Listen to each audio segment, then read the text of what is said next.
수익형 투자와 차익형 투자에 대해서 설명을 한번 드려보겠습니다. 여러분들이 오늘 오셔가지고 투자 자산에 대해서 쫙 설명을 한번 들어볼 거예요. 들어보면 과연 내가 어떤 걸 투자해야 될지 어떤 게 적합한지를 한번 본인 스스로가 느끼고 가시면 돼요. 어떤 단점이 있고 어떤 장점이 있는지 제가 아주 객관적으로 설명해 드릴게요.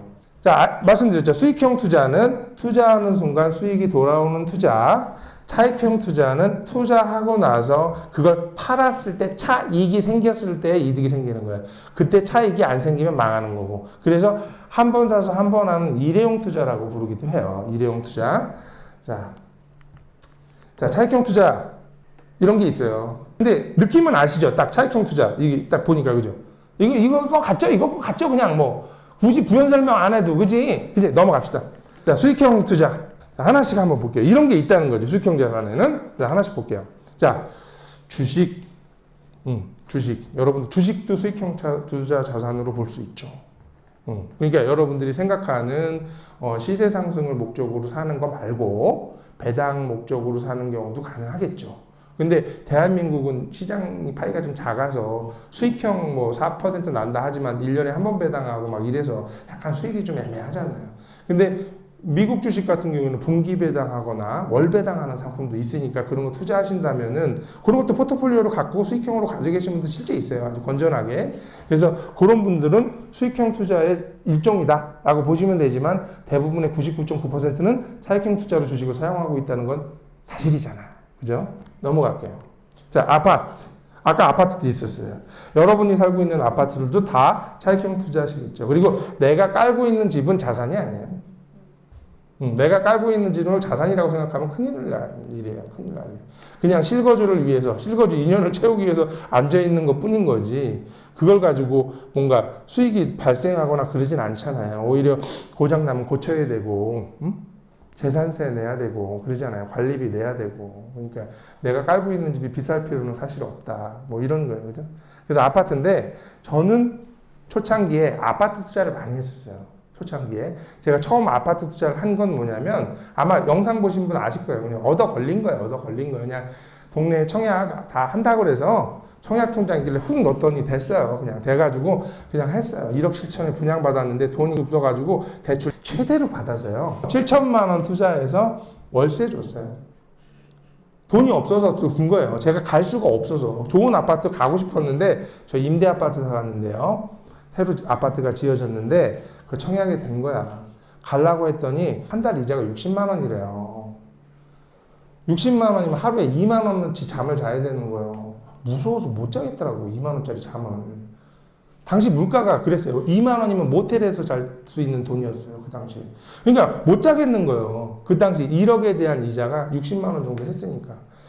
그래서 아내한테 얘기했어요. 나 도저히 못 들어가겠다. 그냥 아내가 이게 뭔 소리요. 딴 집 다 이사 가는데 나 여기 뭐 넣을 건지 다 계산해 놨는데 거실에 뭐 넣고 작은 방에 뭐 넣고 애들 방 어떻게 만들 건지 다 생각해 놨는데 지금 와서 안 들어간 데는 이런 말도 안 되는 소리가 어딨냐 이거야. 아내 설득해서 안 들어갔어요. 그리고 세를 줬어요. 자, 전세를 주려고 했더니요. 전 몰랐어요. 대출금이 많으면 전세 못 주는 거라면서요. 그때 29살 때 제가 어떻게 알았겠어요. 몰랐죠. 그래서 그래요? 그럼 어떻게 해야 돼요? 월세밖에 안 됩니다. 그럼 월세로 해주세요. 그럼 월세 얼마 받나요? 그랬더니 한 70만 원 정도 받는데요. 그래요? 근데 잘 알아봤더니 외국인한테 저희 평택엔 외국인 미군이죠. 미군한테 세 주는 게 있어서 미군한테 세 주면 130만 원을 받을 수 있다는 거예요. 대신 소파 놔주고 뭐 TV 놔주고 뭐 이런 거 놔주면 된대요. 아싸 그래가지고 막 사다가 설치해주고 받았어요. 130만 원을 받았는데 현금으로 1년치를 한꺼번에 줘요. 당시 5만 원권이 없었어요. 현금 주면서 영어로 저한테 세보라고 하더라고요. 그래서 오케이 그리고 세봤어요. 신발 나가면서. 1년치를 받으니까 너무 기분이 좋잖아요. 이게 자본의 힘이구나. 그래 지금부터 시작하자. 얻어 걸린 거예요. 그냥 얻어 걸린 거. 아무것도 모르는 30살짜리. 그러니까 제가 29살 때 청약 넣어갖고 31살에 이게 지어졌으니까 그러니까 얻어 걸린 게 31살짜리 뭘 하겠어요. 그러다가 안 되겠다. 더 아파트를 사야겠다. 그래서 아파트를 더 사서 또 월세를 줬어요. 또 사서 또 월세를 주고 3개, 4개 정도를 샀는데 저는 열심히 돈을 모아서 대출을 일으켜서 최대한 일으켜서 월세를 받고 4개까지 늙혔어요. 늙히고 나서 아내를 딱 봤더니 저를 쫙 째려보고 있더라고요. 우리는 아직 임대 아파트 살고 있는 거야. 아내가 기분 좋겠어요? 우리가 세주고 있는 4개 아파트는 다 새 아파트예요. 큰 평수의 아파트고 우린 24평짜리 임대 아파트에 아직 눌러 앉아 있는 거예요. 8년째. 집사람이 저를 째려보고 있는지 몰랐어요, 저는. 그래서 겁이 나서 그 갖고 있는 집 중에 가장 적은 평수 28평짜리로 이사 가기로 약조를 해줬어요, 집사람한테. 그리고 이제 그 다음에 이사를 갔죠. 그래서 저는 아파트가 투자 자산의 최고라고 생각했어요. 사실 맞죠? 초보들이 하기 굉장히 좋아요. 환급성도 좋고 어디 사기당하기도 어렵잖아요. 이게 얼마가 시세인지 정확히 알 수 있잖아요. 부동산 중에 아파트가 가장 인기 있는 이유가 그거잖아요. 환급성. 현금화하기 가장 빠르고 개량하기 쉬운 거예요. 아파트잖아요. 그래서 저도 초보자니까 아파트 투자를 했다는 거죠. 근데 다르게 저는 시세 차익을 노리고 투자하지 않았고요. 왜? 우리 지역엔 시세 차익이 안 났으니까. 그냥 월세를 받는 목적으로만 투자한 거예요. 그래서 어느 정도의 수익이 발생했어요. 한 450만 원 정도가 월세 아파트 5채에서 나오기 시작하더라고요. 그러다가 우연찮게 건물을 알아보기 시작했어요. 건물이 보였어요. 건물이. 어디서? 교차로 신문에서. 예전에는 교차로 신문 아시죠, 여러분들? 야, 교차로 신문이 말이에요. 예전에는 취업할 때, 자동차 살 때, 집 살 때, 다 필요한 거예요. 교차로 신문 없으면 대한민국이 안 돌아갈 정도였었어요, 예전에는. 그죠? 그런 시절이 있을 때 교차로 신문을 우연히 봤는데, 6억 5천짜리 건물이 나왔어요. 원룸 건물인데, 한 달에 250만 원에 월세가 받을 수 있다는 거야. 오, 대박이다. 괜찮다. 근데 이거 뻥이겠지. 실투가 2억 5천이래. 아니, 뻥이겠지. 그 당시 아파트가 1억 7천이었는데 2억 5천 내면 250만 원 받는다는 게 말이 돼? 거짓말이겠지. 전화해서 물어봤어요. 그랬더니 맞대요. 속고만 살았네요. 오래요. 보여준다고. 그래서 갔어요. 토요일 날 제가 가봤습니다. 토요일 날 저녁에 그 당시에는 5일제 근무가 아니어서 12시까지 일하고 열심히 그 부동산으로 갔어요. 가가지고 차를 대고, 근데 이제 부동산도 오전만 일하고 집에 가는 거니까 저를 기다리고 있었던 거죠. 그래서 1시 반 정도, 1시에서 2시 사이에 도착을 한 거예요. 그러니까 이분은 밥도 안 먹고 기다리고 있었던 거예요. 저를 건물 산다고 하니까. 그래서 도착해가지고 부동산에 딱 들어갔더니 사장님 표정이 안 좋아요. 표정이 안 좋은 거야. 일단, 사러 온 친구가 살 것 같이 생기지 않았어. 너무 젊어. 일단은 젊고, 두 번째, 내가 급하게가 아니라 윗줄이 위에를 작업복, 무슨 정밀 이런 거 써 있는 게 있잖아. 그 전형적인, 요즘에 컴퍼니 룩이라고 하지만 예전엔 작업복이라고 했잖아. 그거 있잖아. 구로공단에서 많이 본 거. 그런 걸 입고 간 거야. 바깥 입고 갔어야 되는데 제가 빨리 가느라 차 안에서 바깥 입지를 못하고 간 거예요. 그러니까 젊어서 마음에 안 들었고, 작업복 입고 와서 마음에 안 들었고, 차 상태가 안 좋았어. 이런 애가 무슨 건물을 산다고. 내가 괜히 기다렸다. 이런 표정으로 있더라고요. 그러면서 저한테, 사장님, 그 건물이 궁금하잖아요. 사장님, 그 건물 어디 있는 겁니까? 진짜 얼마입니까? 연식은 어떻습니까? 자꾸 물어봤는데, 돈은 있고? 없어 보이잖아. 그러니까, 나 돈 없는 애한테 얘기하고 싶지 않다. 이런 표정으로 얘기하는 거야. 사장님, 진짜로요. 솔직히 말씀드리면 돈은 좀 부족하긴 한데 제가 여기 이 동네에 아파트 한 5채가 있어서요. 2개만 처분해도 이 정도는 충분히 살 수 있습니다. 사장님. 걱정하지 마시고 소개해 주세요. 그럼 무슨 아파트 갖고 있는데? 퀴즈를 내더라고. 기분 나쁘잖아요. 무슨 아파트 갖고 있어요. 그랬더니 그래, 이름은 잘 맞췄네. 이런 거죠. 맞췄네. 그러니까 거짓말은 아닌 것 같다 하면서 보여주더라고요. 그래서 그거를 뭣도 모르고 샀는데 진짜 수익률이 높았어요. 그래서 그걸 사기 시작한 거예요. 그래서 저는 아파트 투자부터 시작했다. 그런 거예요. 근데 지금도 아파트 투자로 수익형으로 투자하는 건 나쁜 건 아니에요. 그죠? 그래서 이제 수익형 투자로도 아파트를 활용할 수가 있는데 대부분 많은 사람들이 수익형으로 보지는 않고 차익형으로 보고 있다라는 거죠. 그죠? 네, 두 번째, 상가예요. 상가 좋죠. 상가 갖고 있으면 건물주예요. 이게 건물주. 진짜로. 조물주의 건물주라는 그 말이, 저도 상가가 있어요. 그리고 건물에 1층은 상가고 2층은 주택이 있는 경우도 있잖아요. 제가 1층에 이렇게 지나가잖아요. 그럼 내가 세입자 이렇게 보잖아요. 그럼 세입자 보면 나와가지고, 사장님 어떻게 오셨어요? 그래서 아니 뭐 좀 볼 일 있어서 왔어요. 그러면 음료수 한잔 하고 가세요.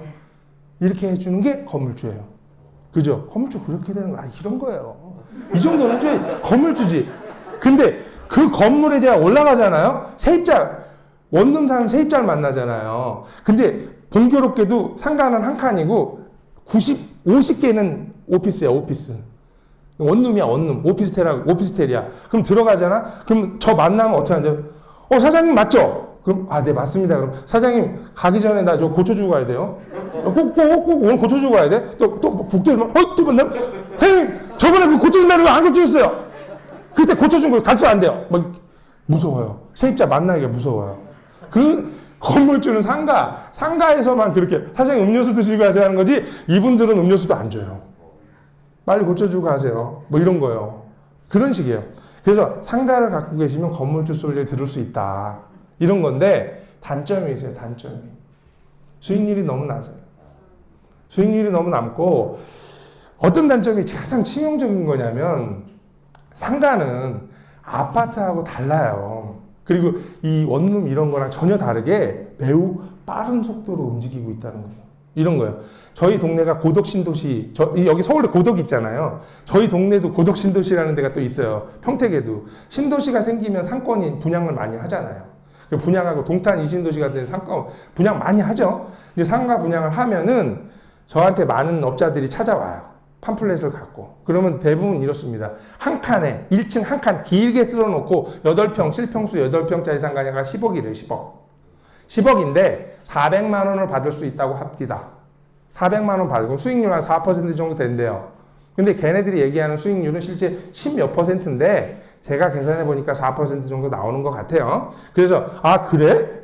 근데 야 이거 10억이면 10억에 400이면 이 한 칸에 뭐가 들어올 수 있겠니? 그랬더니 편의점 조그맣게 하나 들어올 수 있고요. 그 다음에 본죽 같은 거 조그맣게 하나 들어올 수 있고요. 그 다음에 아이스크림 그 전문점은 못 들어오고요. 그냥 그 무인 그런 거 들어올 수 있대요. 베스킨라빈스는 2칸이 필요하대요. 안 된대요. 그러니까 그런 것들만 들어와요. 그래서 야 본죽을 해가지고 나한테 400만 원을 주려고 그러면 도대체 몇 그릇을 날 위해 파는 거야 이거에? 내가 보기엔 한 달치 다 팔아도 400만 원 안 남을 것 같은데? 이런 생각이 드는 거예요. 그래서 에이 안 될 걸 이거 나 안 살래? 그랬더니 사장님 아니어도 살 사람 많습니다. 그리고 갔어요 다들. 그리고 나서 그 부동산이 1년 후에 저한테 개업한다고 연락이 온 거예요. 그 상가를 본인이 들어갔대. 세입자로 왜 상가 처음에 생기면 부동산 먼저 들어가는 거 아시잖아요. 그래서 들어가서 연락이 온 거야. 연락이 왔어. 갔어. 떡 먹으러 갔어요. 그래서 그래. 여기 그때 나한테 브리핑한 상가가잖아. 10억짜리. 그때 맞대.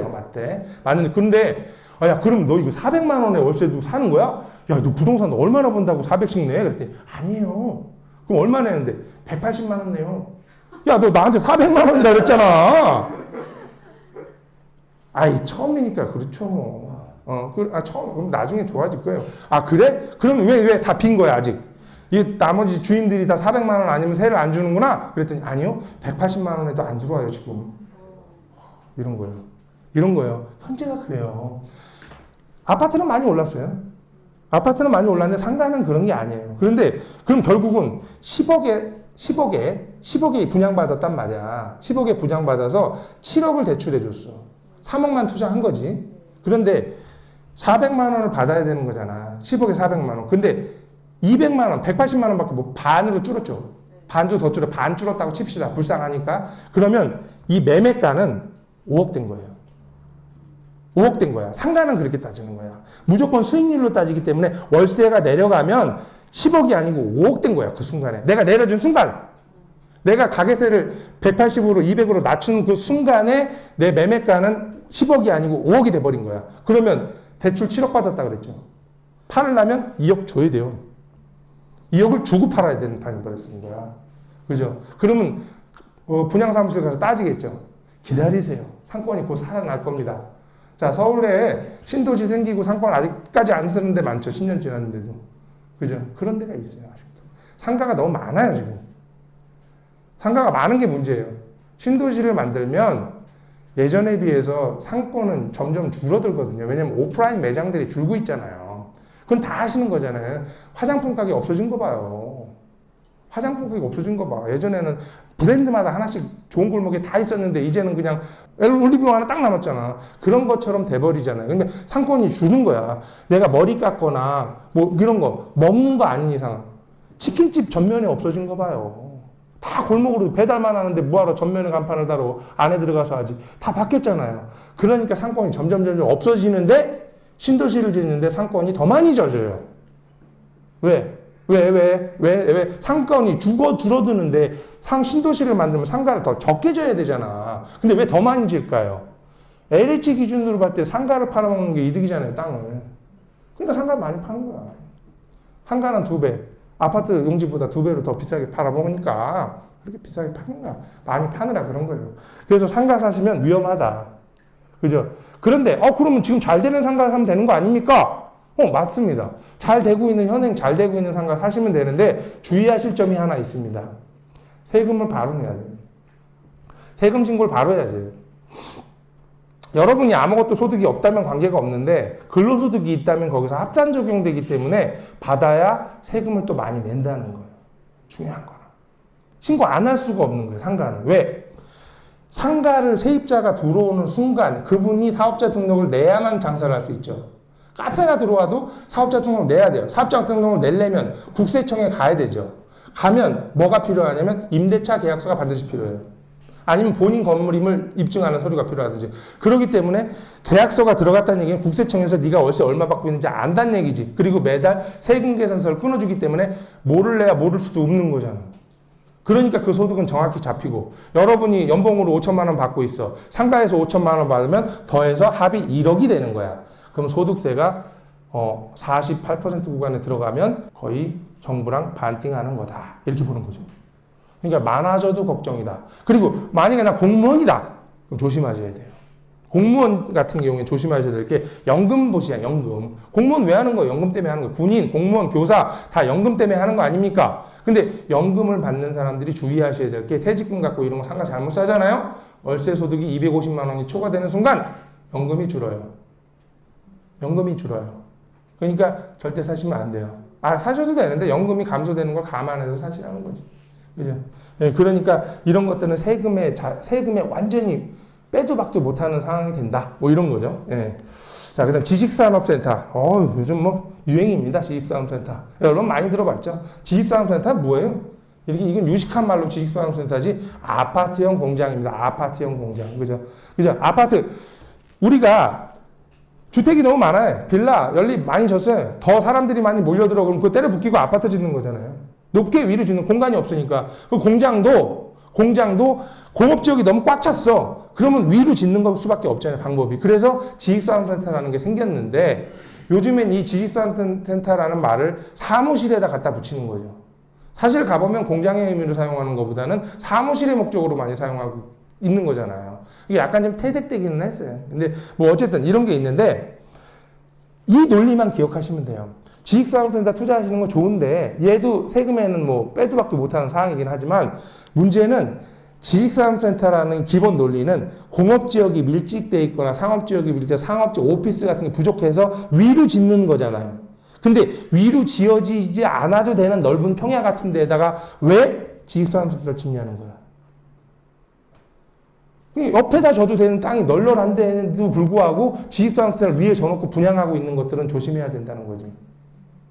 예를 들어 저희 동네 같은 경우에 평택엔 땅이 남아 돌아요.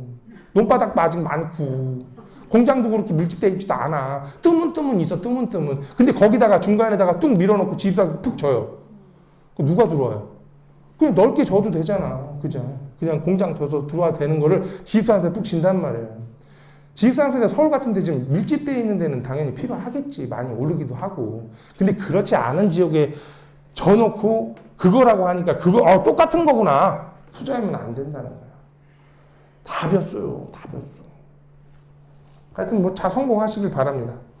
근데 이놈이 왜 좋냐면요. 대출이 80%까지 돼요. 아까 상가는 70%까지 대출되는데 이 녀석은 80%, 내가 입주하면 90%까지 해줘요. 90%까지. 그러니까 소액으로 투자하기 쉬운 거고, 지금 대출 다 안 돼서 스트레스 받으시잖아요. 주택 투자하고 아파트 대출 안 돼서 스트레스 받고 있는데, 대출 80 그러니까 그냥 깜놀? 그래서 사는 거예요. 깜놀. 그리고 그 보면 수익률 너무 멋있잖아요. 멋있잖아요. 들어왔을 때 기준이지. 그죠? 그래서 좋은 지역을 투자하면 괜찮은데 싼 맛에 싼 지역 투자하면 위험하다. 뭐 이런 얘기예요.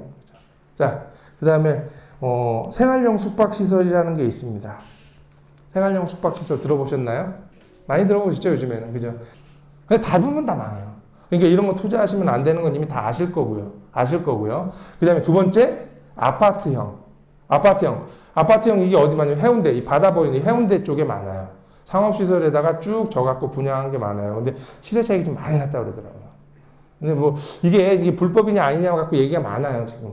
그러니까 이게 주거의 목적이 아닌데, 주거의 목적으로 사용하는 건 맞는지 안 맞는지, 이거는 정부의 목적이 저의 몫은 아니니까, 어쨌든 투자하시더라도 그런 리스크는 좀 생각하고 투자하시면 돼요. 시세 차익은 많이 난다 하더라고요. 그 다음에 원룸형. 저는 원룸형을 갖고 있습니다. 생활용 숙박시설을. 그래서 원룸형, 이것도 불법이냐 아니냐 얘기해가지고, 저는 이제 세입자들한테 전입신고를 하지 않고 숙박을 하게 하죠. 원룸을 임대하는 게 아니고 숙박을 하게 해요. 그럼 숙박시설이 되는 거예요. 그러면 뭔 차이예요? 그게?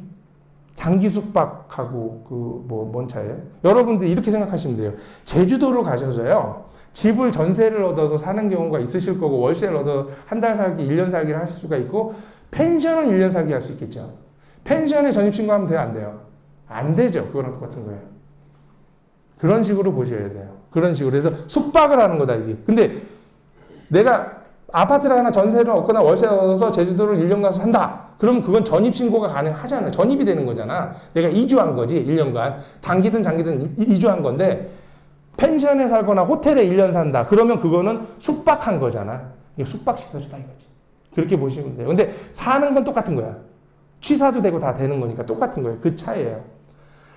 자, 그 다음에 오피스텔이 있습니다. 오피스텔도 뭐 아파트형 오피스텔 있잖아요. 아파텔이라고 부르는 거 있잖아요. 이런 형태가 있고 원룸형이 있어요.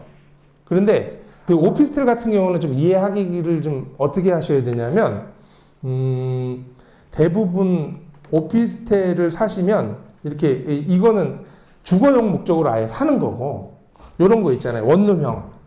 진짜 오피스로도 쓸 수 있는 거. 그러니까 오피스텔은 오피스도 되고 텔도 되는 거잖아요. 그러니까 둘 다 되는 거잖아요. 주택도 되고 상업도 되는 거잖아. 근데 대부분 이런 거를 사시면 한 칸을 사시잖아. 그러면 대부분 상업용으로 선언할까요? 주거용으로 선언할까요? 주거용이요? 상업용으로 선언하세요. 왜 그러냐면은 얘가 그걸 사잖아요. 사고 나서 잔금 칠 때 되면은 그 상담하시는 분이 이렇게 물어봐요. 여러분들한테. 자, 잔금 칠 때가 되셨는데 이제 결정해 주셔야 됩니다. 상업용으로 하실 건지 주거용으로 하실 건지 결정해 주세요. 그러면 뭐 어떤 차이가 있는지 설명해 주세요. 그랬더니 주거용으로 하시면요. 2주택이 됩니다. 이거 주택수에 포함이 되니까 여러분이 집이 갖고 계시다면 2주택이 되시는 거고요. 상업용으로 선언하시면은 이거는 주택수에 포함되지 않습니다. 이렇게 얘기를 해요. 그럼 일단은 주거용을 하면 안 되겠다는 생각 들잖아요. 그런데도 좀 애매해. 그러면 결정적인 한타를 남겨줘요. 자, 주거용으로 하시면 이거 5억 주고 사셨잖아요. 그럼 5억을 다 내셔야 되고요. 상업용 오피스텔로 선택하시면요. 부가세 10% 5천만 원을 환급해 드립니다. 다음 달에. 어떤 거 하실래요? 그러면 다 상업용 오피스텔 하시는 거예요. 그래서 그런데 전국의 오피스텔 이 조그만 형태, 원룸 형태의 오피스텔을 실제 어떤 형태로 사용하고 있는지 한번 조사를 해봤어요. 제가 한 건 아니고요. 조사를 해봤더니 90%가 주거용으로 사용하고 있어요. 10%만 상업용으로 쓰고 있고 대부분 주거용으로 쓰고 있는데 신고한 거 기준으로 보면 90%가 상업용으로 쓰고 있고요. 10%가 주거용이라고 신고하고 있어요. 완전 거꾸로죠. 그런 거예요. 그러니까 나머지 그 교집합에 들어있는 사람은 약간 그 상업용이라고 해놓고 실제 주거용으로 주고 있는 거다라는 거죠. 그죠? 그렇게 되는 거예요. 그래서 이 오피스텔 같은 경우는 투자하셔도 뭐 나쁘진 않은데 일단 요것도 지방 같은 경우에는 투자하지 않는 게 좋으세요. 왜냐하면 지방 같은 경우에는 가격이 오르지 않아요. 그러니까 여러분 한번 보세요. 기존에 그 내가 투자하고 싶은 오피스텔이 있다면 그 지역 주변에 오피스텔이 과연 분양하고 나서 가격이 올랐나 한번 보세요. 그 실거래가 조회 보시면 아시잖아요. 그럼 그런 거 보시면은 오피스텔 가격이 안 올라요. 지방에는 안 올라요. 그러니까 1억 5천에 분양했는데 1억 5천 이상 가격이 올라가 본 적이 한 번도 없어요. 오히려 1억으로 내려가 있는 상태가 많아요. 그러니까 방은 잘 나가는데도 불구하고 그래요. 왜 그런지 모르겠는데 어쨌든 그러니까 우리가 수익형 투자라고 투자를 했는데 월세 받는 건 좋은데 가격이 내리면 되겠어요 이거? 안 되잖아요. 안 돼. 올라도 시원찮을 판에 내리면 안 되잖아요. 근데 그걸 주의하셔야 된다는 얘기예요. 그러니까 지방의 오피스텔은 안 좋다. 그러면 어떤 기준으로 이걸 바라봐야 되냐면 상업용 오피스텔을 상업용으로 많이 쓰는 지역일수록 가격이 올라가요. 우리 서울 같은 데 오피스텔 보면 주거용으로 안 쓰는 오피스텔도 많이 있죠. 강남 같은 데 가면. 그런 데 많이 오르는 것 같아요. 근데 지방 같은 경우에는 거의 90% 이상이 다 주거용으로 사용하고 있거든요. 오피스로 쓰는 데가 거의 없어요. 그런 데는 안 오르더라고요, 희한하게. 하여튼 그런 차이가 있어요. 그래서 지방 오피스텔 같은 경우는, 그러니까 여기서 지방이라는 건 수원 이남을 얘기하는 거예요. 잘 안 올라요. 그러니까 좀 조심하세요. 오피스텔 사시는 거 좀 조심하셔서 가격이 지금 오르고 있는지 내리고 있는지 좀 파악하신 다음에 투자하시라 이런 얘기예요.